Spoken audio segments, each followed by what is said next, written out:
সুমন খানকে একটু জিজ্ঞেস করুন যে তার মালয়েশিয়ার বর্তমান বয়স কতদিন, মালয়েশিয়াতে কতদিন যাবত আছে, মালয়েশিয়ার বর্তমান পরিস্থিতি নিয়ে কিছু বলার জন্য। কাম থাকলে মালয়েশিয়াতে টাকার অভাব নেই, কাজ হচ্ছে কি আপনি মালয়েশিয়াতে যে বেসিক স্যালারি এটা কিন্তু অন্যান্য যে মিডল ইস্ট আছে যেমন ওমান, কাতার, সৌদি, কখন সৌদি একসময় খাওয়া ছিল, এখন কিন্তু খাওয়া নাই। এখন খাওয়া নাই। এই সৌদির বেসিক আর মালয়েশিয়ার বেসিক হিসেবে করলে মালয়েশিয়াতে হাই। হাই। তো সুমন যদি বলতা যে তোমার মালয়েশিয়াতে কতদিন এন্ড মালয়েশিয়ার বর্তমান পরিস্থিতি নিয়ে কিছু বলতা আর কি। মালয়েশিয়াতে আমি আসছি 2018 সালে ফেব্রুয়ারি 6 তারিখ। তো এটা হচ্ছে 2026 সাল, দীর্ঘ 8 বছর শেষ, 9 বছর রানিং চলে। তো বর্তমানে মাঝখানে তো আপনার করোনা গেল, 2-3 বছর তো কোনো কাজই ছিল না। ওই ওই সময়টা কিন্তু ওই ক্রিটিক্যাল ছিল। সময়টা অনেক কষ্টে কাটাইছি। যাই হোক, এখন আল্লাহর কাছে শুকরিয়া, অনেক ভালো আছি, কাজ করতেছি, থাকতেছি। তো মালয়েশিয়ার পরিস্থিতি এখন ভালো না, যে ভালো আছে আছে, আর যে ভালো নাই এটা তো সবাই জানে মালয়েশিয়ার পরিস্থিতি কিরকম। তারপরে অন্যান্য কান্ট্রি থেকে মালয়েশিয়া ভালোই আছে।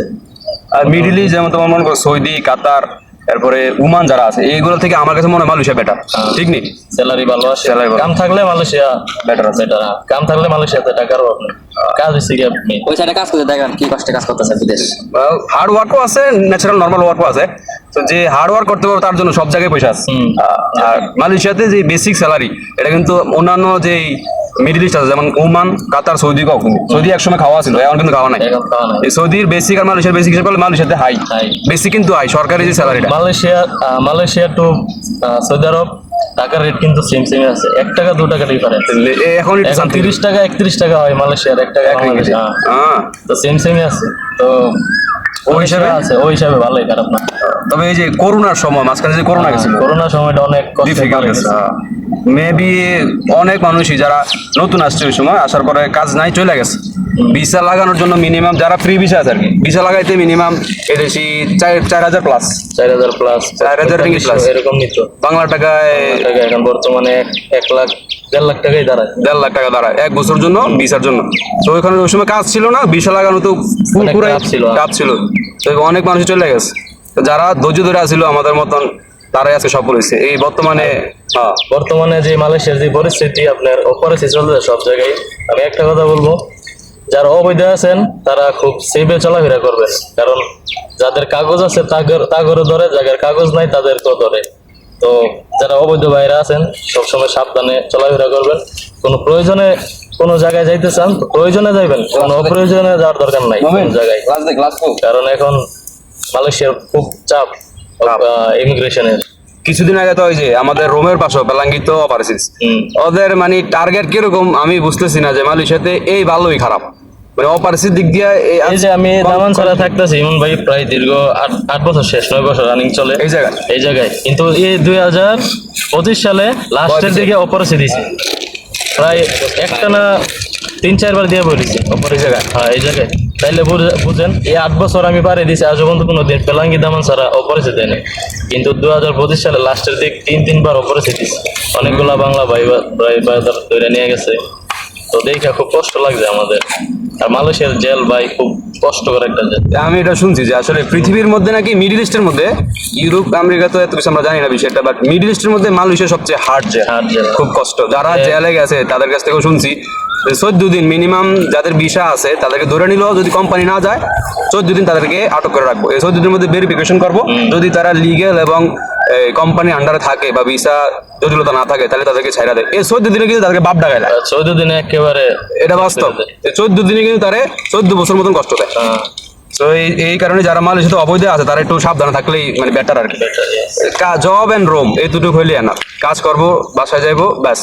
আলাদা প্যারা বা এদিক সেদিক যাওয়া ঘোরা করা খুবই এখন রিস্ক। হ্যাঁ, আমাদের বাঙালির তো একটা সমস্যা ভাই, যে জায়গায় যে কোনো একটা নতুন কিছু হয় এই জায়গার মধ্যে গিয়ে ভিড় জমা, মনে হয় কি এটা হ্যাঁ নিজের দেশ। আসলে এটা যেমন এখন এই যে মালয়েশিয়ার ইমিগ্রেশন পুলিশই বলে এই যে কেএল জায়গাটার মধ্যে কি আছে, ওই জায়গার মধ্যে যা মানুষের যায় সেটা বলে কি যে এটা মিনি ঢাকা। তাদের মালয়েশিয়ার নাম চেঞ্জ করে এটার নাম দিয়েছে মিনি ঢাকা। আসলে আসলে এই জিনিসটা ঠিক না, মেবি জিনিসটা খুব খারাপ। এই যে মানে গ্রুপিং না, চলো মানে গ্রুপিং জিনিসটা আর কি, এটা মালারা পছন্দ করে না।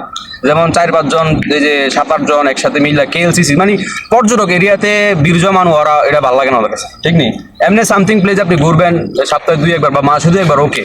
কিন্তু অনেক আছে যে একসাথে 10-15 জন 20 জন যাই ওই জায়গায় ভিড় করে, লোকালদেরকে ডিস্টার্ব করে, তারা এটা পছন্দ করে না।